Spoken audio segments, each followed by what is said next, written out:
Good day, everyone. I'm Trisha Lauron, and today I'm going to discuss or share to you what happened to the most famous tales in ancient history, the Trojan War. So, this legendary conflict has been a source of fascination for centuries, blending myth and history in story filled with heroes, gods, and epic battles.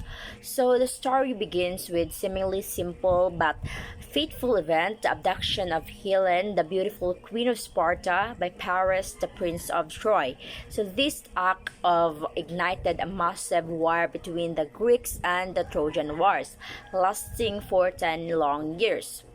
So we will explore the causes of the war, the major events and battles, and the clever strategies like the famous Trojan Wars that lead the fall of Troy. Along the way, we'll discover how this ancient story has influenced literature, art, and our understanding of history.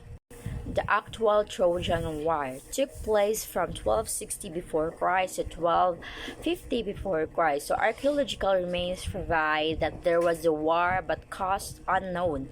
So scholars believe the war began over control of the trade route between the Aegean Sea and the Black Sea between the Trojans and Greeks. So ancient mythology state that the war began over a single woman, Helen, the queen of Sparta. So this tale is filled with intervention by gods and legendary heroes, making it one of the most captivating stories in ancient literature. The Trojan War was started with an apple, the apple of Eris to be exact. So Eris, the goddess of discord, was well known around Mount Olympus as a poor and ungracious party guest.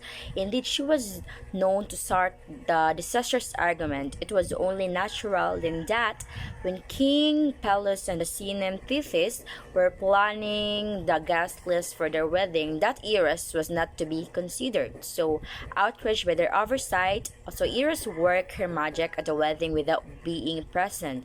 So into the wedding hall, she threw a golden apple. So the inscription on the faithful food read for the fairest. So of course, every goddess present wanted the apple for herself and heated arguments ensued. So after much debate and many tears, three strong candidates for the apple emerged. So Aphrodite, the goddess of beauty, Hera, the wife of Zeus, and Athena, the goddess of wisdom, who was really the fairest. So the question was put to Zeus, ruler of man and gods, realizing what a loaded question this was. So Zeus pushed the decision over to Paris, a Trojan prince. Paris, the prince of Troy. So Paris was a mortal prince of Troy, a son of King Priam, king of Troy, and Hecuba. So through a royal prince, he was doing shepherd's work because King Priam was told that someday that prince would be ruined of his country. So he sent him away. So Paris was also living with a lovely nymph named Inoni, so an Oread nymph, daughter of Hebron and the first wife of Paris. So they had a son named Corythus. So each of the three goddesses tried to win Paris' favor by offering him bribes. So Hera offered Paris military glory, Athena offered him worldly wisdom, and Aphrodite offered Paris the fairest woman on earth. So when decision time came, Paris was ready with an answer. So Aphrodite was truly the fairest of them all. The fairest woman in the world was a queen and a godly parentage, the biological daughter of Zeus and Leda. Helen was the most beautiful woman in all lands surrounding the Mediterranean Sea. Naturally, all of the men from miles around came to ask her earthly father, King Tyndareus, for Helen's hand in marriage. So many suitors were there that Tyndareus feared his kingdom would be split in civil war if he chose the wrong husband for his daughter. He contrived about to be taken by all of the many suitors. So if Helen or her husband came to distress, all of the other suitors were to come to their aid. So all of their suitors agreed, and Tyndareus chose Menelaus to be Helen's husband. So he also made him the king of Sparta. So as Aphrodite had promised Paris the fairest woman in the world, Helen was fated to become Paris' lover. So one small problem with that arrangement was her marriage to King Menelaus. So Paris journeyed to Helen's home in Sparta, and while Menelaus was away, he took her to Troy. So the abduction of Helen brought the wrath of Greece down upon Troy's head, and the city would pay dearly for Paris' romancing of a Greek queen, the greatest warrior of the Trojan War. So first is Achilles, son of King Peleus and Thetis, a sea nymph. His mother wanted to make him immortal and thus dip him in the river Styx. So second is Hector, prince of Troy, son of Priam, brother of Paris, a husband of Andromache, so who bore their son Astyanax. So next slide. King Menelaus was hesitant to call Greece to arms against Troy. However, his brother Agamemnon saw nothing but opportunity in the entire situation. So Agamemnon, seeking glory on the battlefield, took advantage of their suitor's vow and united the forces into a magnificent fleet to take Troy. Men had to leave their families and their kingdoms behind to join the Greek army. Some came reluctantly. One such man was Odysseus, the king of Ithaca. His wife Penelope had just given birth to son. Odysseus had been one of Helen's suitors, so he had to honor his vow. So the Greek heroes assembled in Sparta and were about to set sail for Troy when a terrifying storm rolled in from the sea. The winds howled and torrential rains drenched on the land.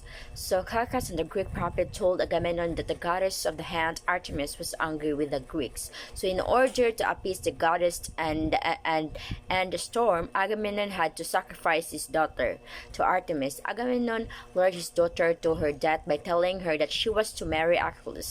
So the Greek hero, her father, sacrificed her to Artemis, who in turn made the weather favorable for sailing.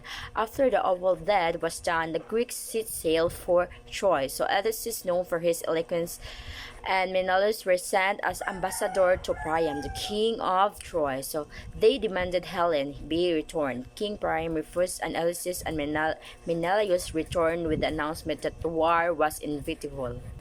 The first 90 years of the war consisted of both war in Troy and war against neighboring regions. The Trojan War was approaching the endurance of a decade when the Greek guards started to run out.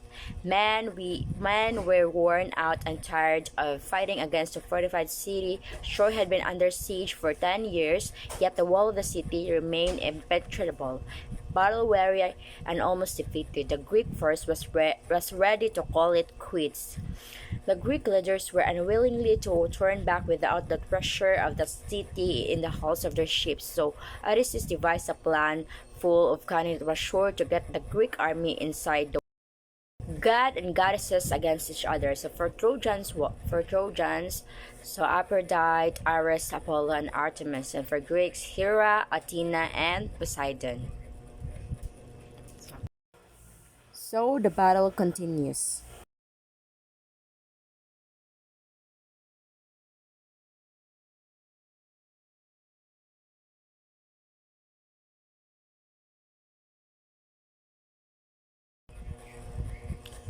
So the first stage of the plan called for the Greeks to stage a retreat by water, and then a Greek traitor would be left behind to tell the victorious Trojans that the horse was a gift for the gods and was not to be taken into the walled city, else the gods' favor fall upon the Trojans. Of course, the Trojans brought the huge horse into the city, breaking down parts of the wall to fit the enormous structure through the city gates. So during the night, while the Trojans were celebrating their victory, Odysseus and the others who had concealed themselves inside of the horse dropped down from the horse and let the rest of the army in through the gates.